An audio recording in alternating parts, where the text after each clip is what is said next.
So how did your life change after you became a da'i? Because you have a YouTube channel, Yeah. which is online now for like 5 years, I think. So how do you deal with the fame, for example? Yeah, I couldn't deal with it at a point, if I'm being very honest. There was a point where I joined Dawah, and those days, about 7 years ago, that's when people were really getting into the YouTube, the Muslims were getting on the YouTube scene, making videos.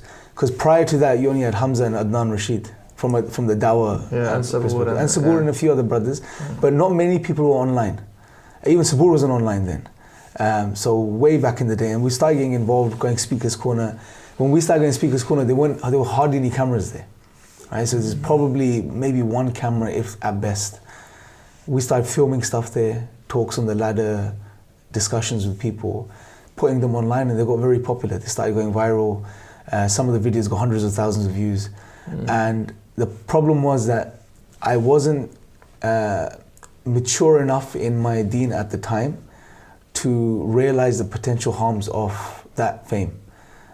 So I fell into the traps, and it was subtle. It wasn't that I knew, but over time what starts happening is the more popular you get, and it can happen, and it's quite dangerous, the more popular I got, I realized that my personal connection with Allah started to die down.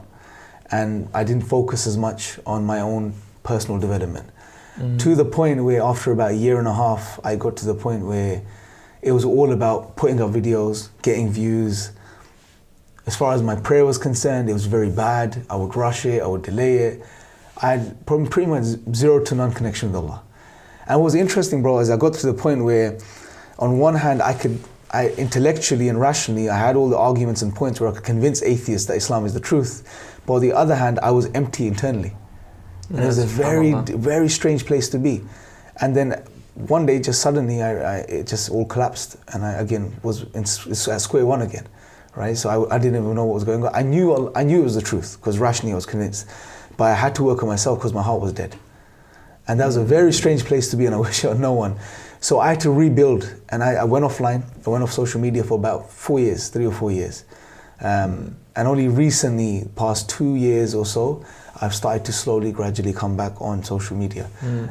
So to deal with fame, what I would say from my experience, it's be very careful. You know, if you have to stay on top of your connection with Allah, if your connection with Allah is not there and it's not strong, be very careful. Don't even dabble with that type of stuff until you feel you're ready.